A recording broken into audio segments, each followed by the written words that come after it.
और सर, कल्पना कीजिए कि अदालत में एक बेहद ठोस दलील पेश की जा रही है और सबको लग रहा है कि भाई तर्क बिल्कुल सही ऐसा अक्सर होता है। है ना? हम्म। पर तभी जज उस पूरी दलील को खारिज कर देता है और कहता है कि ये नजरिया ही पूरी तरह अज्ञानता से भरा है।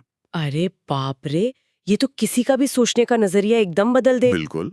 और आज की हमारी इस गहन चर्चा का मिशन ठीक इसी झटके को समझना है। हमारे पास भगवत गीता के दूसरे अध्याय के 11वें श्लोक और उसके भाष्य के नोट्स हैं। हम डिकोड करेंगे कि जिसे इंसान सबसे बड़ा दुख मानता है, मतलब अपनों को खोने का शोक, वो असल में अज्ञानता कैसे हो सकता है। तो इसकी जो पृष्ठभूमि है ना, वो बहुत नाटकीय है।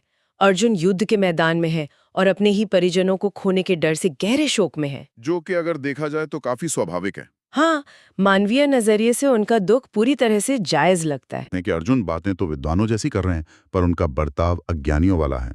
सही कहा। कृष्ण के अनुसार एक सच्चा पंडित, मतलब जो सच में विद्वान है, वो जीवित या मृत किसी के लिए शोक नहीं करता। पर यार, यही मुझे एक बड़ी उलझन होती है।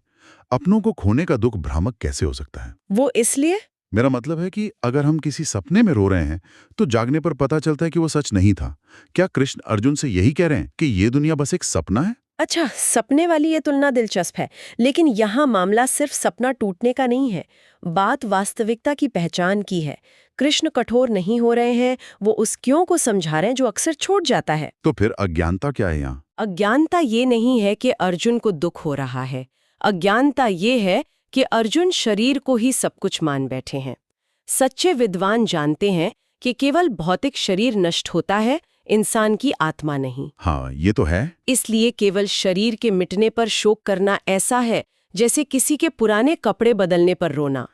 ओह, तो ये बात है। शोक इसलिए भ्रामक है क्योंकि हम उस चीज के लिए रो रहे हैं जो वैसे भी अस्थायी है। बिल्कुल, और उस चीज को भूल रहे हैं जो कभी खत्म ही नहीं होती। लेकिन अगर लगाव और दुख सिर्फ एक भ्रम है, तो सवाल उठता है कि क्या सच में कोई व्यक्ति वास्तविक दुनिया में पूरी तरह से विरक्त होकर जी सकता है? मतलब, क्या किसी ने इस सिद्धांत को असल में जिया है? यहीं पर गीता का ये दर्शन और गहरा हो जाता है। इसके लिए पितामह भीष्म का प्रसंग सबसे सटीक है। अच्छा, भीष्म पितामह। हाँ, भीष्म ने जीवन मौत के रहस्य को पूरी तरह आत्मसात कर लिया था। वो सुख दुख के द्वंद्व से इतना ऊपर उठ चुके थे कि उनका वैराग्य केवल निष्क्रिय होकर जंगलों में बैठना नहीं था। वो तो अंत तक कर्मठ रहे। बिल्कुल।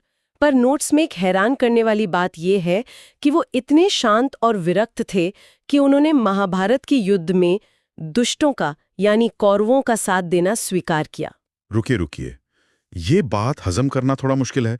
दुष्टों का साथ देना उच्च कर्तव्य कैसे हो सकता है? ये पहली नजर में अजीब जरूर लगता है, लेकिन यही वैराग्य का असली अर्थ समझ आता है। भीष्म का निर्णय इस बात पर आधारित नहीं था कि इतिहास उन्हें कैसे याद रखेगा। तो क्या उन्हें अपनी व्यक्तिगत छवि की भी परवाह नहीं थी? एकदम नहीं। उनका समर्पण इस तरह का था कि उन्होंने अपनी छवि तक का त्याग कर दिया था।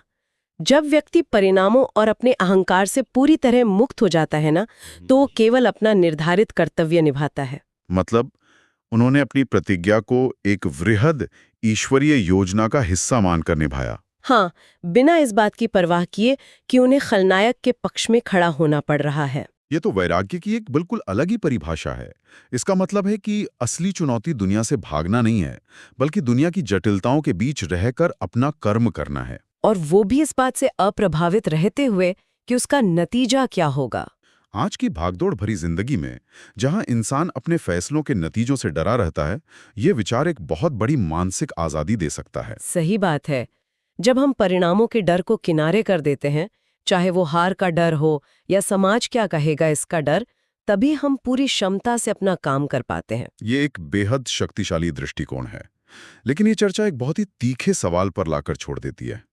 कौन सा सवाल? अगर आध्यात्मिक ऊंचाई का अर्थ परिणामों और व्यक्तिगत छवि से पूरी तरह विरक्त होना है, यहाँ तक कि एक बड़ी योजना के तहत गलत पक्ष में खड़ा होना भी कर्तव्य का हिस्सा हो सकता है, तो रोजमर्रा के जीवन में सही और गलत के बीच की नैतिक रेखा कैसे तय होगी? ये सच में सोचने वाली बात है। और अगर हमारे सबसे गहरे दुख और तार्किक दलीलें महज एक भ्रम हैं, तो क्या ये संभव है कि हमारी नैतिकता की धारणा भी अंततः केवल एक भ्रम हो?